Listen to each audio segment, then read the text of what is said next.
déterminée.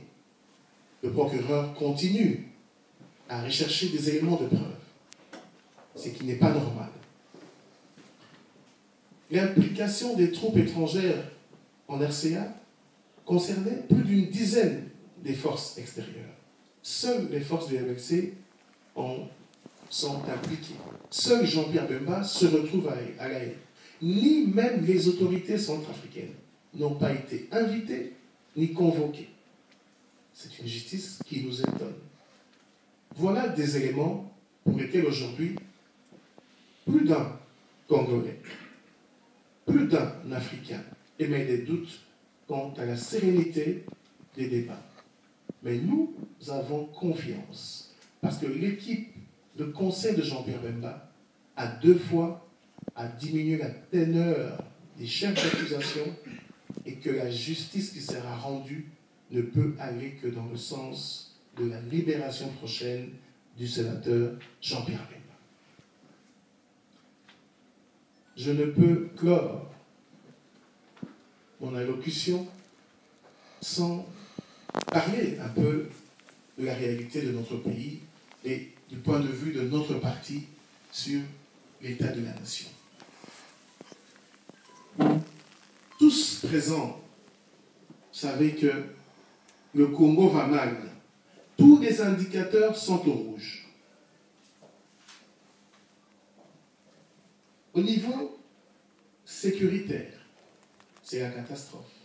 C'est déplorable. La guerre a encore repris. Les affrontements entre la FRDC et les troupes du M23, encore les jours passés, ont endeuillé les populations à l'est de la République. Plus de 1 million de déplacés internes, des viols, des pillages. Je salue au passage l'engagement citoyen du docteur Mukwege, un confrère qui soigne, répare les femmes violées à Bukavu.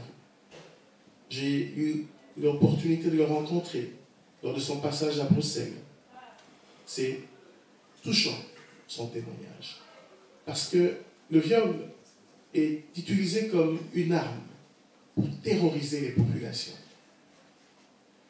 Et quand ces viols se perpétuent, c'est avec des maladies qui s'en suivent, des destructions des organes génitaux. C'est quelque chose qu'il faudrait décrier continuellement. Mais le pire est que ces viols ne sont pas seulement l'émanation des forces négatives. Elles sont aussi commises par des éléments des forces régulières, FRDC. Et c'est très malheureux. La semaine dernière, vous avez suivi un rapport des Nations Unies qui faisait état de 93 à une centaine de cas de viol commis par des éléments FRDC. C'est des choses que nous pouvons accepter.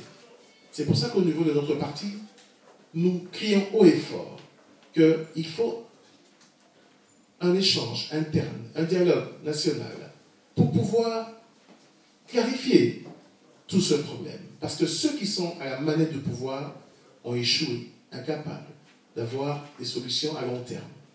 Il faut également une solution diplomatique pour que le cas du Congo soit mieux écouté à tous les niveaux mondiaux. Il faut enfin une refonte profonde de l'armée pour avoir une armée républicaine, une armée responsable, une armée qui protège et non une armée qui terrorise. Parlons des violences urbaines. On a besoin de rappeler le phénomène Kuluna, des jeunes organisés qui terrorisent les populations dans les villes. Le gouvernement actuel est incapable d'enrayer ce phénomène. Pire encore, les acteurs au pouvoir utilisent ces jeunes pour terroriser les adversaires politiques. On regarde sur le Katanga, où vous voyez que des responsables politiques ont des milices. C'est étonnant dans le Congo démocratique qui est le nôtre. Les tracasseries policières, on a besoin de rappeler comment c'est instrumentalisé par les chefs de la police ou les chefs des armées. C'est devenu monnaie courante et aucune quiétude n'est pour la population. Les violations des droits humains. la plupart des personnes qui se retrouvent dans les prisons chez nous n'ont jamais eu droit à des jugements en bonne et due forme. Il y a bon nombre de personnes qui sont en prison pour des raisons idéologiques, pour des raisons politiques, voire tribales. Dans le domaine politique, nous, MLC, rappelons qu'il y a une nécessité d'un dialogue national responsable. Parce qu'il y a un grand problème. Depuis le 28 novembre 2011, le Congo est tombé dans l'illégalité, dans l'illégitimité. Les institutions sont faibles, ainsi que leurs animateurs. Nous devons discuter. À l'est de la République, la guerre ne cesse. Il y a une mégestion. Il y a un réel problème entre le gouvernement et la population. Tout ça sont des sujets qui devraient mettre sur la table les acteurs actuels au pouvoir, l'opposition, la société civile, pour baliser le terrain, pour que demain, nous puissions aller aux futures élections dans un cadre plus serein, plus sain, et que les futurs animateurs, en tout cas, puissent travailler dans la sérénité. Le climat des affaires, il est commun de voir les commentaires de ceux qui gouvernent vanter des améliorations au niveau économique, mais je vous rappelle que la corruption dans notre pays est institutionnalisée. L'enrichissement est illicite. Il y a un manque de transparence en matière de contrats, surtout des contrats miniers. L'opacité dans la gestion de la fonction publique, la mauvaise gouvernance. Tout ça, il y a ce qu'on appelle une inadéquation entre les chiffres macroéconomiques donnés par le gouvernement.